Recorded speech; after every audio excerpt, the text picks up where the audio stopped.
You're listening to Catholic Sprouts, the daily podcast for Catholic kids that strives to plant seeds of faith.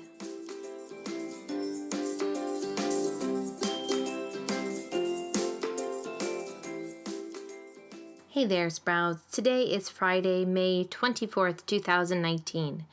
This week on the Catholic Sprouts podcast, we have been doing a tribute to those that made their first communion this year by looking at Eucharistic miracles. We've already talked about how it is a little difficult to truly believe in the true presence of Jesus Christ in the Eucharist just because we don't have any real proof.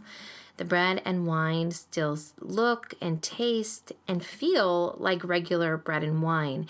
And yet through Eucharistic miracles, very often God has provided that tangible proof for us. We've looked at several different Eucharistic miracles throughout history and around the world. We looked at several times where hosts have bled, or even tissue has been found on the host that, once examined, is clear comes from a heart. We've also looked at lots of different miraculous situations where, although the hosts should have disintegrated and been lost with how old they are, they continue to endure. And every single miracle that we have talked about this week, you can travel the world to the parish where this miracle took place, and you can still see with your very own eyes the host, the consecrated host, Jesus Christ, truly there, that this miracle occurred. You can see the hosts with the blood on them, or the hosts that have not decayed over time. Now, today we are going to talk about one final miracle. This miracle took place in the 1200s in Portugal.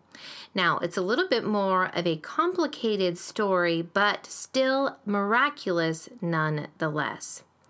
So, in Portugal, in a small town in the 1200s, there was a woman, and she was having a very difficult time in her marriage. She was not married to a very good man, and she was tired of all of the abuse that she had to put up with. So she decided to go to a sorcerer to find a way to get back at her husband. Now, we're told in the story that it's a sorcerer, but what we know is that it's someone that probably was doing some sort of dark magic, probably through contact with Satan. And as we've talked about on this podcast before, Satan is real. He oftentimes likes to tempt us, and that he really can steal over people and cause them to do horrible things. So, and this sorcerer, the person that this woman went to, obviously was under the control of the devil, because the sorcerer told this woman that the price for her doing something to get revenge for her husband, the price she needed to pay the sorcerer was a consecrated host. So clearly, she knew that a consecrated host was truly Jesus there, but she wanted to do something bad with it. The woman, however, wanted revenge on her husband so badly that she agreed to this.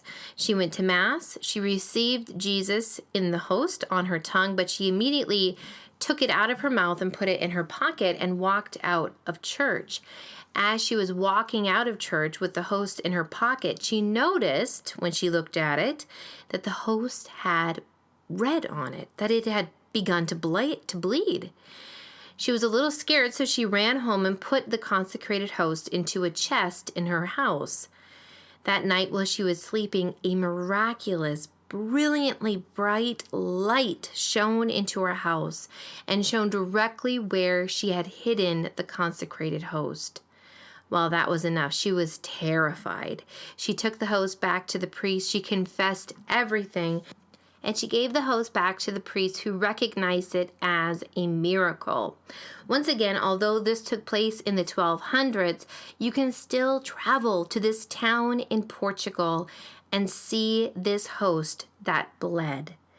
So there you have it, friends. Once again, an amazing Eucharistic miracle, a consecrated host, Jesus in his true form, that people were intending to use for evil, but instead a miracle brought people back to the faith and is still bringing people to the faith today. Once again, Sprouts, your challenge this week has been to investigate your own belief in the Eucharist, to really think, do I really believe this? And if the answer is yes, am I acting in a way that professes that I believe that this is Jesus Christ's true presence in bread and wine?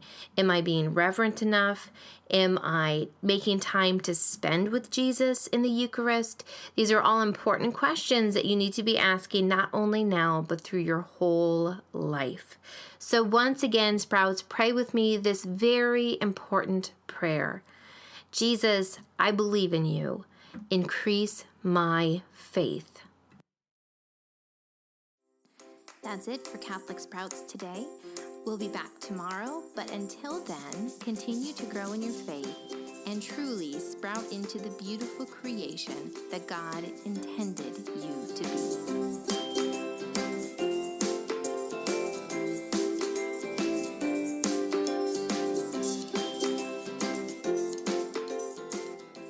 One final word to the grown-ups.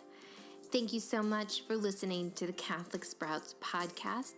I would like to invite you to join a special Facebook group just for those that listen to the Catholic Sprouts podcast.